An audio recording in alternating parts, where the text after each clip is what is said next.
Uma saudação a todos! Meu nome é Emerson Borges, sou bacharel em História e por mais de 20 anos fui ministro religioso. Sou escritor desse livro, A Bíblia sobre Escrutínio, e baseado no meu livro, toda semana aqui nesse canal analisamos uma passagem bíblica de maneira profunda. Mas antes de entrar no assunto, não se esqueça de dar o like aí no nosso vídeo, estoura esse joinha de likes, se inscreva em nosso canal, comente, compartilhe e não esqueça de acionar o sininho de notificações. Se você desejar adquirir o meu livro para aprofundar mais nos assuntos, eu vou deixar aqui na descrição desse vídeo os links aonde você pode adquirir o meu livro. E se você não assistiu os outros vídeos da série, eu vou deixar aqui também na descrição desse vídeo os links para que você possa assistir os outros vídeos. No vídeo de hoje, vamos analisar as contradições na Bíblia. Visto ser um assunto muito extenso, pois existem centenas de contradições na Bíblia, nós vamos começar aqui hoje analisando algumas e eu teria que fazer aí uns 3, 4 vídeos só sobre esse assunto, as contradições e as incoerências na Bíblia. Uma das inúmeras provas de que a Bíblia não é a palavra de Deus são as centenas de contradições e incoerências que encontramos em suas páginas. Existem várias passagens no Novo Testamento, por exemplo, em que os escritores fazem referências a acontecimentos do Velho Testamento ou das escrituras hebraicas. E nós observamos que muitas dessas menções que são feitas, a gente já nota aí grandes contradições visíveis e que às vezes o religioso lê a Bíblia aí diversas vezes e ainda não conseguiu observar. Por exemplo, nós vamos começar aqui vendo uma incoerência, um caso clássico que está registrado no livro de 1 Coríntios, capítulo 10, versículo 8, onde o escritor bíblico da carta aos Coríntios cita um acontecimento registrado no livro de Números 25, 9. Pode abrir a sua Bíblia aí e confira na sua própria Bíblia esse acontecimento, em Números 25, 9. Ali você vai ver que é um relato onde conta uma ocasião que os israelitas começaram a adorar um deus cananeu. E o Deus bíblico ficou enfurecido com isso. Na sua fúria, ele resolve ali exterminar 24 mil pessoas. E o escritor de 1 Coríntios resolveu mencionar esse acontecimento na sua carta. Mostrar esse exemplo ali, que ele estava escrevendo ali, ele resolve citar esse exemplo. Só que, se você olhar em 1 Coríntios, no capítulo 10, versículo 8, ele menciona 23 mil mortos. Pode olhar na sua Bíblia aí. 23 mil mortos. Só que, se você olhar lá em Números 25, 9, o relato fala claramente que foram 24 mil mortos. Então a gente vê uma diferença aí, não é de 10 nem de 100, não, é de 1000 pessoas. Agora eu pergunto para você, afinal, quando Deus se enfureceu com os israelitas naquela época, ele exterminou 23 mil pessoas ou 24 mil pessoas? E eu lhe pergunto, como que pode o escritor de 1 Coríntios ter cometido um erro histórico tão infantil como esse? Sendo que ele tinha até mesmo acesso às escrituras hebraicas na sua época e ele poderia simplesmente ir lá e conferir o relato. Um outro exemplo interessante nesse sentido se encontra no relato bíblico de Marcos, capítulo 2, versículo 23 a 28. Abra sua Bíblia aí e acompanhe esse relato. Ali, Jesus é questionado pelos fariseus porque os seus discípulos, os discípulos de Jesus, ao atravessarem um campo de trigo numa certa ocasião, eles resolveram arrancar alguns grãos ali com as mãos, né, e comer esses grãos, né? Eles moeram e comeram o grão. Então os fariseus começaram a questionar, né? Os seus discípulos estão fazendo debulha, que era um dia de sábado, né? E segundo a lei não podia fazer a debulha, né? Não podia colher cereais e nem debulhá-los. Então os fariseus começaram a questionar Jesus, né? E Jesus ali resolveu conversar com os fariseus e retrucá-los. E ele resolve citar uma passagem do Velho Testamento, que é 1 Samuel 21, do 1 ao 6, onde ele cita uma ocasião onde Davi e alguns de seus homens, quando estavam fugindo de uma perseguição do rei Saul, eles se refugiaram em Nobe. E ali, nessa cidade, o sumo sacerdote dá a eles os pães da preposição, que eram pães ali que deviam ser comidos apenas pelos sacerdotes, né? Então, Jesus cita essa passagem com o intuito de mostrar ali para os fariseus que em certos momentos de crise extrema, como no caso de Davi, que estava numa fuga, né? Eles devem que estavam morrendo de fome, né? E numa situação difícil ali. Então, eles, naquele momento de dificuldade ali, o sumo sacerdote resolveu abrir uma exceção, né? E deixou que eles comessem os pães da preposição. E aí Jesus arremata com a frase, né, que ele fala: o sábado foi feito para os homens e não os homens para o sábado. Então observamos aí realmente uma grande citação, uma citação interessante de Jesus, que é mostrando que o ser humano é muito mais importante do que rituais religiosos, né? Até aí tudo bem, né? Um detalhe interessante. Só que a questão é que o escritor do livro de Marcos, quando cita esse acontecimento, né, ele, ao citar o nome do sumo sacerdote ali que serviu os pães da preposição para Davi e seus homens, ele cita o nome do sumo sacerdote errado. Ele fala no seu evangelho que o nome do sumo sacerdote que serviu os pães da preposição para Davi era Abiatar. Pode olhar aí no livro de Marcos que você vai ver. Lá ele fala claramente que era Abiatar. Só que, se você analisar a história em si do livro de 1 Samuel, lá deixa claro que o sumo sacerdote era Aimeleque. Foi Aimeleque que deu os pães da preposição para Davi e seus homens, e não Abiatar. E não se trata de uma confusão de nomes, uma simples confusão de nomes ali, e nem mesmo podemos dizer que o sumo sacerdote da época tinha 2 nomes, porque às vezes isso acontecia, né? Porque muitos religiosos tentam, né, usar alguma desculpa, tentam dar uma consertada aí nessa situação embaraçosa.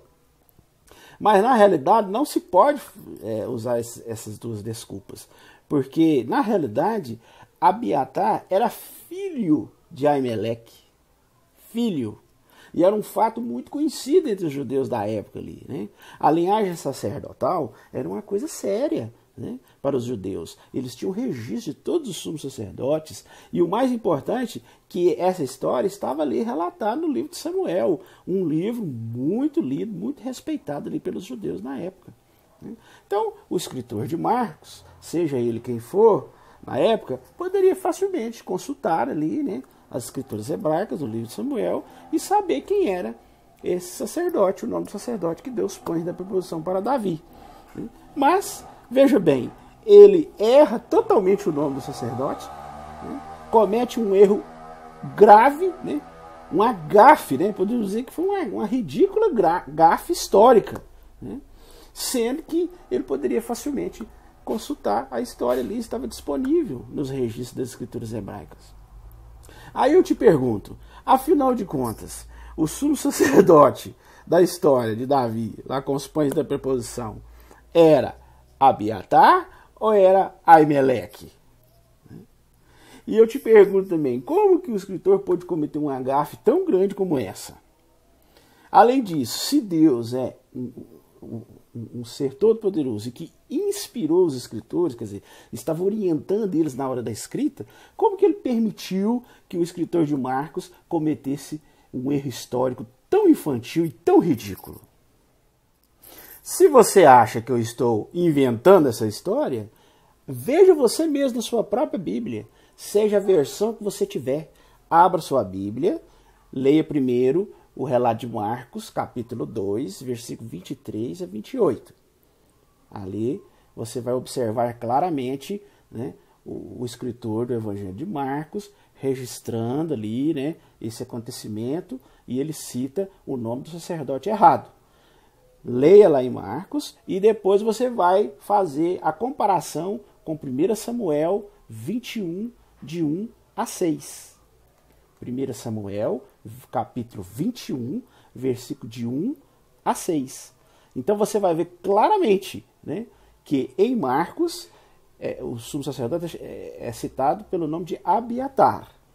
Só que no registro original, lá de Samuel, ele é chamado de Aimeleque.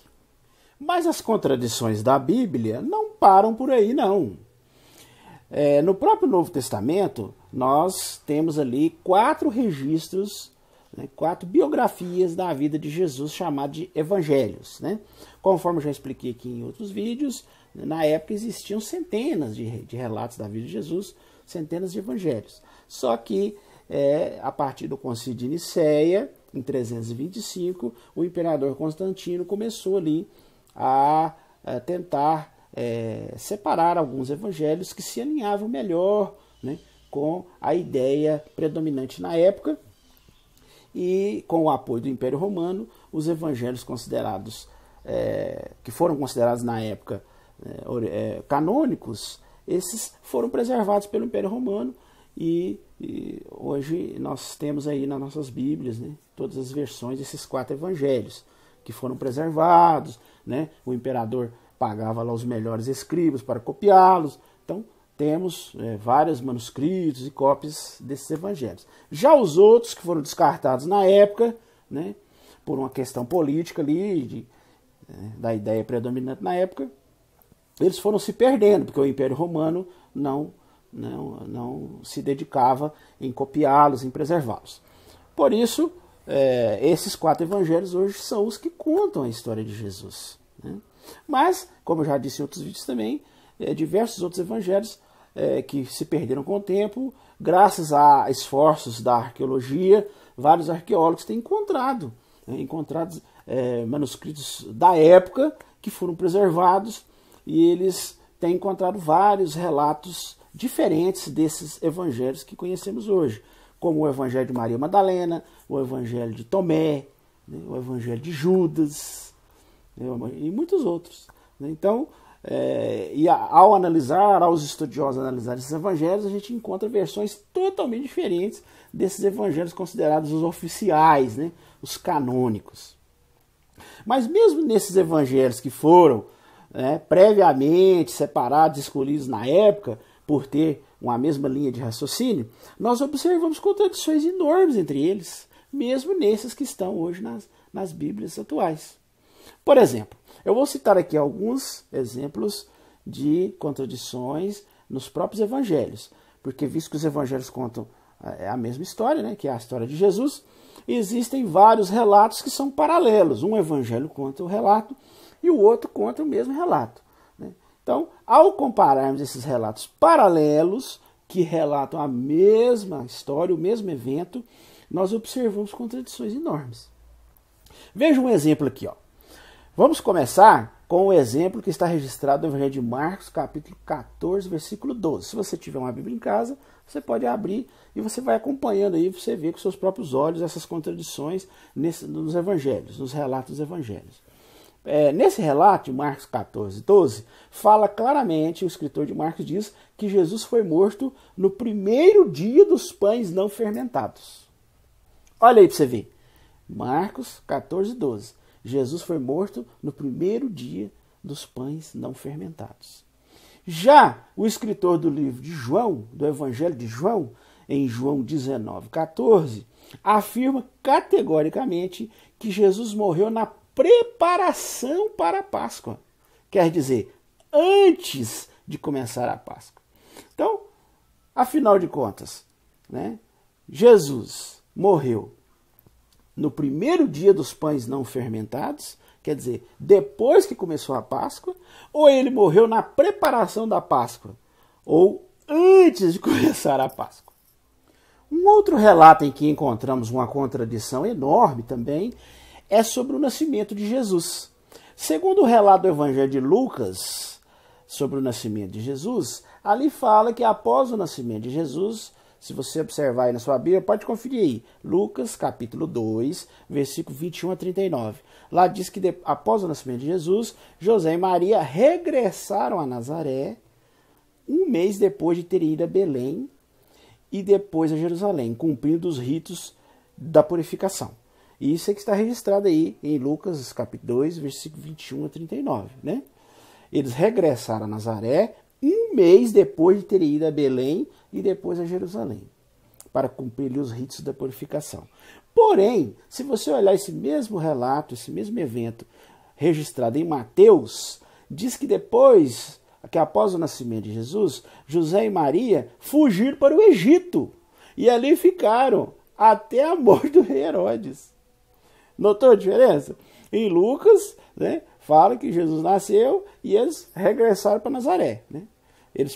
E antes disso eles passaram em Belém, depois foram a Jerusalém, cumpriram os rituais ali e foram para Nazaré. Já no relato de Mateus, capítulo 2, versículo 1 a 23, não tem nada disso. De logo após Jesus nascer, eles irem a Belém, irem a Jerusalém, cumprir os rituais e depois voltaram para Nazaré. A história já é totalmente diferente. Lá fala que eles não foram nem em Belém e nem em Jerusalém para cumprir os ritos e muito menos regressaram a Nazaré. Nada disso. Lá fala claramente que eles fugiram para o Egito e ficaram ali até que o rei Herodes morresse. Quer dizer, ficaram um tempo considerável lá no Egito, para depois voltarem. Então, afinal de contas, o que aconteceu depois do nascimento de Jesus? Né? Eles logo ali já foram para Nazaré, né? Primeiro passando em Belém e em Jerusalém para fazer as purificações ali no templo e voltaram para Nazaré, ou eles fugiram para o Egito? Qual você acha que é o relato que condiz com a verdade? Uma outra passagem interessante, onde observamos uma contradição clara, está no Evangelho de Mateus, capítulo 8, versículo 5, onde conta a história que Jesus, entrando em Cafarnaum, é abordado por um oficial do exército, que ele está ali desesperado, porque um servo dele está doente, e ele suplica a Jesus que vá lá e cure esse servo dele. Só que o relato de Lucas, capítulo 7, versículo 3, que conta essa mesma história, né, lá fala que o oficial do exército enviou os anciãos dos judeus para pedir que curasse esse servo. Notou? Pode olhar aí na sua Bíblia aí, ó. Mateus 8,5 diz que o próprio oficial chegou pessoalmente e pediu para ele ir lá curar o servo dele. Já em Lucas 7,3 diz que ele pediu que os anciãos fossem lá, e os anciãos foram lá, né, para fazer esse pedido para ele. Afinal de contas, foi o oficial do exército que falou diretamente com Jesus para curar o servo dele, ou foram os anciãos que falaram através desse oficial? Qual que você acha que é a história que realmente aconteceu aí? Qual dos dois relatos é que conta a história verdadeira? O que você acha? No relato de Mateus, capítulo 20, versículo 20 a 21, fala claramente que a mãe dos filhos de Zebedeu, né, que era a mãe de 2 dos apóstolos que Jesus havia escolhido, ela começou a prestar homenagem a Jesus e começou a fazer um pedido para Jesus, pedindo que Jesus desse uma posição favorecida aos seus filhos quando ele estivesse no reino, né? Já o relato de Marcos 10, 35, ou melhor, Marcos 10, isso mesmo, 10, 35 a 37, nós vemos, relatando esse mesmo evento, que não foi a mãe de Tiago e de João, né? Lá fala claramente que os 2 filhos de Zebedeu aproximaram-se e pediram uma posição mais favorecida para Jesus quando entrasse no reino. Agora, qual vocês acham aí que é a versão que está contando a verdade? Né? Qual é o relato correto? Foi a mãe dos filhos de Zebedeu ou foram os próprios filhos que interrogaram Jesus e pediram para que Jesus desse a eles uma posição de destaque no reino dos céus? No Evangelho de Lucas, capítulo 9, versículo 27 e 28, ali Lucas, ao descrever a transfiguração de Jesus, que é uma passagem muito conhecida, né? Ali ele diz que esse evento ocorreu 8 dias depois de Jesus ter prometido aos seus discípulos que alguns deles não provariam a morte, até que primeiro tivessem visto Jesus na glória do seu reino. E, segundo o relato bíblico, isso ocorreu na transfiguração, né? Então, o livro de Lucas fala claramente, com todas as letras, que foi 8 dias antes da transfiguração que Jesus fez essa promessa a eles. Assim, alguns aqui vão me ver na glória do reino, né? E isso aconteceu 8 dias depois, na transfiguração. Agora, nos relatos paralelos de Mateus 17:1 e Marcos 9:2, lá fala que isso ocorreu 6 dias depois das palavras de Jesus. Que Jesus falou que alguns deles iam ver ali Jesus na glória do reino, e passou 6 dias, eles viram ali naquele evento da transfiguração, quando eles subiram no monte lá. Então, afinal de contas, foi 8 dias antes, né, que Jesus falou que alguns ali iam ver ele na glória do reino, ou foi 6 dias antes? Lucas 9:27 diz que foi 8 dias antes. Já Mateus 17:1 e Marcos 9:2 diz que foi 6 dias antes. Então, para vocês aí, qual o relato que está falando a verdade? No Evangelho de Mateus, capítulo 20, versículo 29 e 34, relata a cura de 2 cegos feitos por Jesus quando ele estava saindo da cidade de Jericó. Pode olhar aí na sua Bíblia, Mateus, capítulo 20, versículo 29 e 34. Lá fala que Jesus curou 2 cegos, e ele fez isso quando ele estava saindo de Jericó. Porém, se você olhar o relato paralelo de Marcos 10, 46 a 52, diz que era apenas um cego.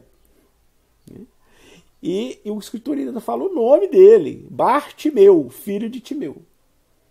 Já o terceiro relato, o relato de Lucas, que também explica esse acontecimento, em Lucas 18, 35 a 43, fala que Jesus curou esse cego chegando em Jericó. Lá em Mateus fala que ele curou quando estava saindo. No relato de Lucas fala que ele curou quando estava chegando. Aí agora eu pergunto a vocês, na realidade, era 2 cegos ou só um? E Jesus fez essa cura saindo da cidade de Jericó ou chegando? Qual das versões aí vocês acham que é a verdadeira? No Evangelho de Marcos, capítulo 15, versículo 38, diz que após Jesus dar seu último suspiro e morrer, a cortina do templo se rasgou em 2, né? E aquilo ali foi uma coisa que todo mundo ficou boquiaberto, né, com esse acontecimento, né?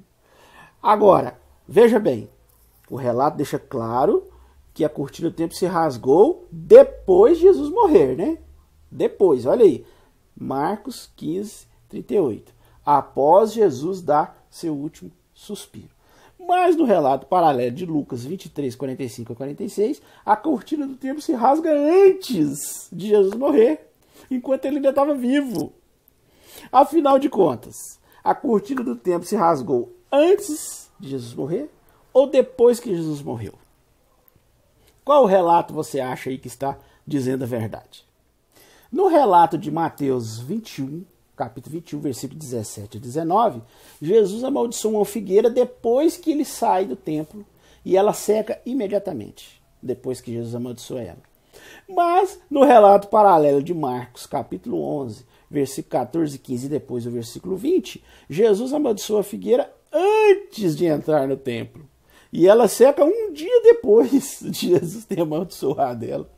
Então, afinal de contas, essa bendita dessa figueira foi amaldiçoada quando ele estava saindo do templo e imediatamente ela secou, ou a figueira foi amaldiçoada antes dele entrar no templo e ela demorou um dia para secar.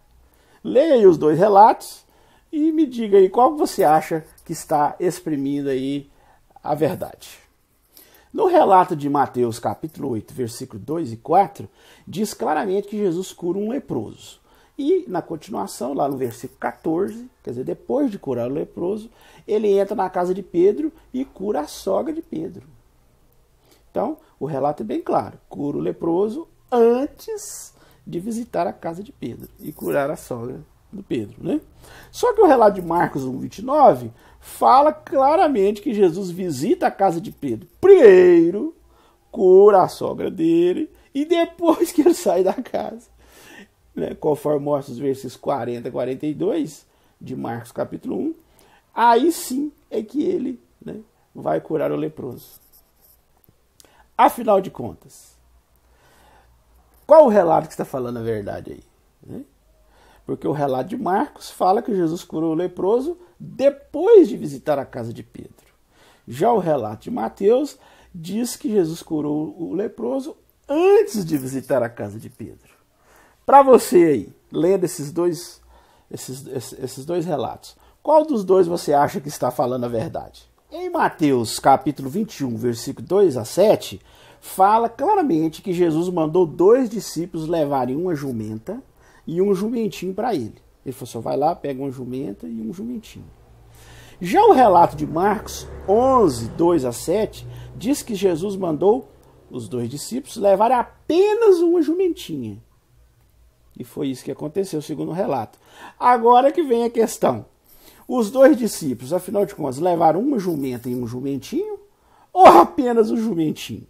Será que o escritor do livro de Marcos tinha alguma coisa contra a coitada da jumenta a ponto de nem mesmo citá-la no seu relato? E para você aí, que leia aí os 2 relatos e diga para mim, né, qual dos 2 relatos é o verdadeiro? Afinal de contas, os 2 discípulos trouxeram só um jumentinho ou trouxeram uma jumenta e um jumentinho?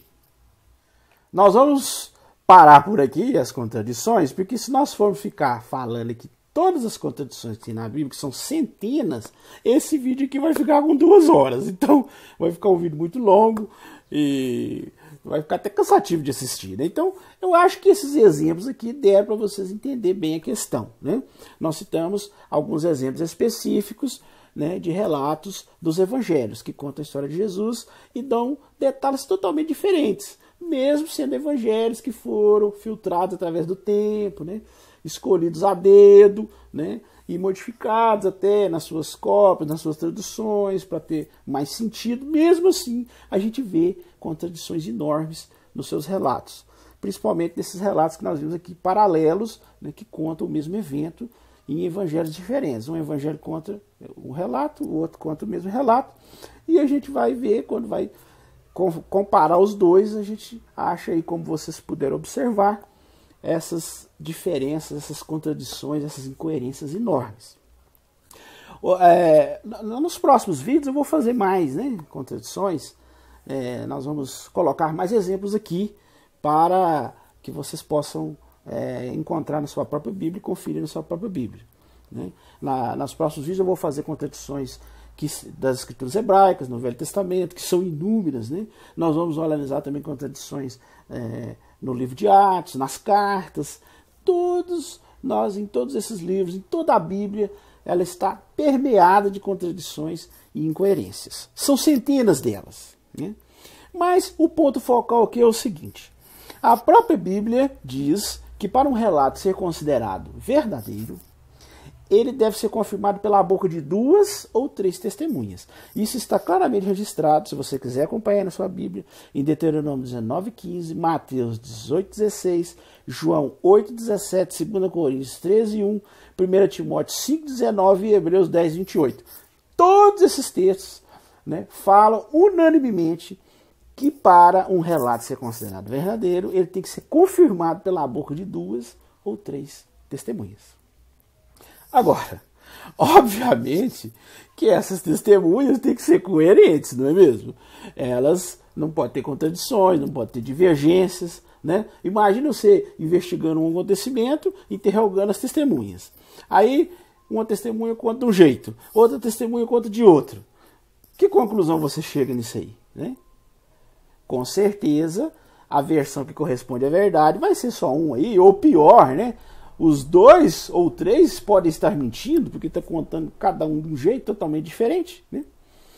Os religiosos, naquela tentativa desesperada de dar um sentido à sua fé, eles veem essas contradições gritantes, né, enormes, claras na Bíblia, e ficam desesperados. Tentam de todas as formas justificar, né, fazem seus malabarismos teológicos, seus contorcionismos hermenêuticos, né, para tentar justificar e dar uma maciada aí nessas contradições. Uns falam que, não, isso aí é o seguinte, um escritor deu um detalhe que o outro não deu, o outro esqueceu, né? Mas se a gente juntar tudo, a gente passa a ter um quadro mais nítido.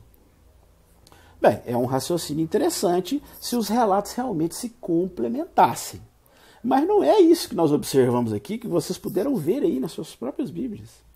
Os relatos, para serem complementares, eles não podem ser contraditórios. Uma coisa são relatos que se complementam. Outra coisa muito diferente são relatos que se contradizem. Eu vou mostrar um exemplo aqui para vocês verem a enorme diferença que existe entre um relato que se complementa e um que se contradiz. Suponhamos que um amigo seu chega e lhe conte um caso. Ele fala assim que viu um homem descer de uma moto às 9 da manhã, entrou numa joalheria e assaltou com uma faca. Esse foi o relato que o seu amigo lhe conta. Aí chega um outro que também viu o acontecimento e dá mais alguns detalhes, né? Então você vai ver que ele não vai contradizer o outro, ele vai simplesmente complementar. Aí ele chega e fala, né, que ele diz que o homem que entrou na joalheria era gordo e alto. Tá vendo? Que ele usava uma jaqueta de couro. Que a moto dele era vermelha e que a faca era bem grande. Ó, tá vendo? Então não houve nenhuma contradição, né? A base do acontecimento foi o mesmo. Simplesmente um deu detalhes a mais que o outro, talvez por distração ou por ter esquecido na hora, não citou. Né? Agora, nós vamos ver o mesmo exemplo, só que agora nós vamos ver que vai ter uma contradição, não vai ter um complemento. Né? Vamos ver esse mesmo exemplo. Agora, nós vamos ver esse mesmo exemplo, mas já tendo uma contradição. Então, um colega fala que viu um homem alto e gordo, usando uma jaqueta de couro, que desceu de uma moto vermelha, às 9 da manhã, entrou na joalheria e assaltou com uma faca. Esse é o relato. Aí o outro chega e fala para você que na realidade não era um, era dois, que eles eram magros e baixos, né? Que eles usavam blusa de lã e desceram de uma moto azul. E era 7 horas da noite. Né? Então vocês observaram a diferença? Né? Nesse segundo exemplo, não houve um complemento. Né? Muito pelo contrário, foi totalmente contraditório. Né? Um falou que o homem era gordo e alto, o outro falou que era magro e baixo. Um falou que a moto era azul, outro falou que a moto era vermelha. Um falou que foi 7 horas, outro falou que foi 9 horas. Um falou que foi com a faca, outro falou que foi com um fuzil. Quer dizer, histórias totalmente contraditórias. Né? Vocês conseguiram perceber a diferença de uma história que se complementa com uma história que tem uma contradição, né? Uma contradição enorme? Então, os relatos da Bíblia mais se parecem com esse segundo exemplo que nós mostramos para você. Né? Como você viu aqui, vários exemplos. Né? Um relato fala de uma pessoa, outro fala de dois, outro fala que foi entrando na casa saindo, outro fala que ele fez o milagre que Jesus, por exemplo, quando nós analisamos aqui, depois que ele nasceu, como nós vimos, foi para o Egito, outro já fala que não, que eles foram para Nazaré, quer dizer, totalmente contraditório. Né? Nós observamos vários relatos aqui que, diferente de se complementarem, como dizem os religiosos, são totalmente contraditórios. Então, eu digo para vocês, né, com toda sinceridade, como que pode um livro que se diz inspirado por Deus, que teve a orientação de Deus, que Deus orientou, estava acompanhando ali, né, a escrita de um livro desse, como que Deus poderia ter deixado que os escritores cometessem essas contradições, essas incoerências, esses erros grotescos, né, ao relatar essas histórias? Além disso, essas histórias, nós conseguimos descobrir essas contradições porque são histórias que têm dois relatos contando a mesma história, né? Relatos paralelos. Então aí a gente facilmente consegue perceber as contradições e as incoerências na história. Mas e as histórias que não têm relatos paralelos, que têm só um relato? Quem garante que esse único relato está contando a verdade? Quem garante que se não tivesse um outro paralelo, ou que fosse preservado um outro relato paralelo, ele também não traria uma versão totalmente diferente? Então, gente, diante disso tudo, né, diante de todos esses exemplos que nós vimos aqui, uma pessoa sincera e honesta, olhando dentro da sua própria Bíblia, não tem como fugir dessa realidade. A Bíblia não é um livro inspirado por Deus. A Bíblia é um livro escrito por homens. E homens como eu, como você, homens falhos, né? E homens que escreveram relatos muito distantes uns dos outros, né? E cada um relatou conforme a lenda, o mito estava circulando ali na época, né? E cada um relatava a sua maneira, né?